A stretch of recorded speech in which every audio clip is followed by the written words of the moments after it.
নমস্কার বন্ধুরা, আমি দিশা। আপনাদের সবাইকে জানাই অনেক অনেক স্বাগত। আজকে আমার রেসিপি চিকেনের ঝোল। তো দেখুন, বাড়িতে আত্মীয় স্বজন হঠাৎ চলে এলে যে পদ্ধতিতে আমি চিকেনটা খুব তাড়াতাড়ি করে রান্না করি, ঠিক সেরকম করেই আজকে আপনাদের সামনে এই রেসিপিটি আমি শেয়ার করব। তো দেখুন, সবার প্রথমে আমি কড়াতে পরিমাণ মতো সর্ষের তেল দিয়ে এর মধ্যে 1 চামচ নুন, 1 চামচ হলুদ গুঁড়ো দিয়ে কেটে ধুয়ে রাখা আলুগুলো দিয়ে একটু নাড়াচাড়া করে ভেজে নিচ্ছি। আলুগুলো ভাজা হতে হতে এদিকে একটা মশলা রেডি করে নিচ্ছি।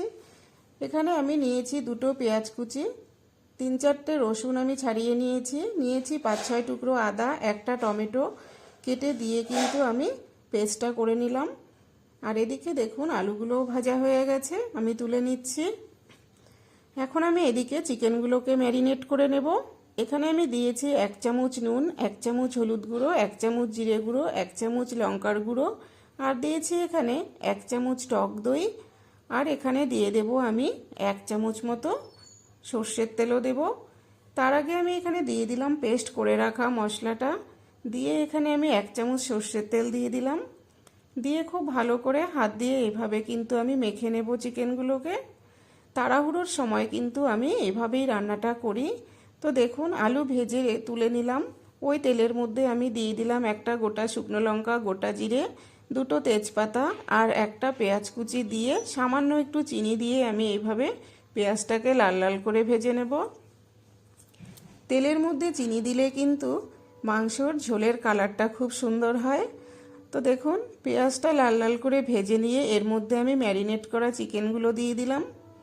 চিকেনগুলো দিয়ে খুব ভালো করে এভাবে আমি নেড়ে চেড়ে সব কিছু মিশিয়ে নেব খুব ভালো করে। চিকেনটাকে খুব ভালো করে নাড়াচাড়া করে নিয়ে এর মধ্যে দিয়ে দিলাম 1 চামচ মতো কাশ্মীরি লঙ্কার গুঁড়ো। দিয়ে আবারও আমি চিকেনের সাথে লঙ্কার গুঁড়োটাকে খুব ভালো করে মিশিয়ে নিয়ে একটা ঢাকনা দিয়ে ঢেকে দিলাম। ঢেকে দিয়ে এভাবে 2-3 মিনিট রান্না করে আবার ঢাকনাটা তুলে নিয়ে কিন্তু আমি খুব ভালো করে এভাবে নেড়ে চেড়ে নেব। তো দেখুন, চিকেন থেকে কতটা জল বেরিয়েছে। এই জলেই কিন্তু চিকেনটা সেদ্ধও হয়ে যাবে আর কষানোটাও খুব ভালোভাবে হয়ে যাবে।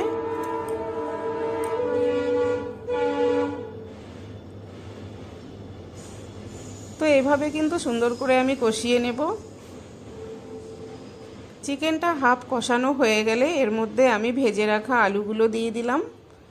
আলুগুলো আগে থেকে একটু দিয়ে দিলে কিন্তু খুব ভালো করে সেদ্ধ হয়ে যাবে, চিকেনের সাথে আলুটাও একসঙ্গে সেদ্ধ হয়ে যাবে।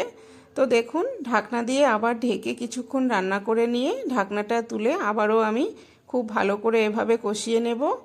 দেখুন, চিকেন থেকে কি সুন্দরভাবে তেল ছেড়ে গেছে আর একদম লাল লাল করে কষিয়ে নিচ্ছি এইভাবে। তো এভাবে লাল লাল করে কষিয়ে নিয়ে কিন্তু আমি গরম জল দেবো এর মধ্যে। আমি কিন্তু চিকেনে সবসময় গরম জলটাই দিই, এতে করে কিন্তু চিকেনের স্বাদ খুব ভালো হয়। তো দেখুন, ঝোলটা ফুটে গেছে খুব সুন্দর করে। এভাবে ঝোলটাকে ফুটিয়ে নেব বেশ কিছুক্ষণ। আলু, চিকেন সব কিছুই কিন্তু খুব ভালো করে সেদ্ধ হয়ে গেছে। এখন আমি ওপর থেকে 1 চামচ গরম মশলার গুঁড়ো দিয়ে দিলাম। দিয়ে আবারও একটু নাড়াচাড়া করে এভাবে মিশিয়ে নেব।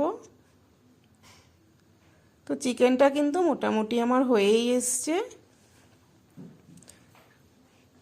এখন আমি 4-5টা কাঁচা লঙ্কাও দিয়ে দিলাম ওপর থেকে। তো দেখুন, চিকেনটা কতটা সুন্দর হয়েছে দেখতে। তো চিকেনের ঝোল কিন্তু আমার একদম রেডি, আমি ঢেলে নিলাম। তো রেসিপিটি আপনাদের কাছে কেমন লাগলো? যদি ভালো লেগে থাকে লাইক, কমেন্ট, শেয়ার করবেন, পেজটিকে ফলো করবেন। ইউটিউব থেকে যারা দেখছেন চ্যানেলটিকে সাবস্ক্রাইব করে সাথে থাকবেন।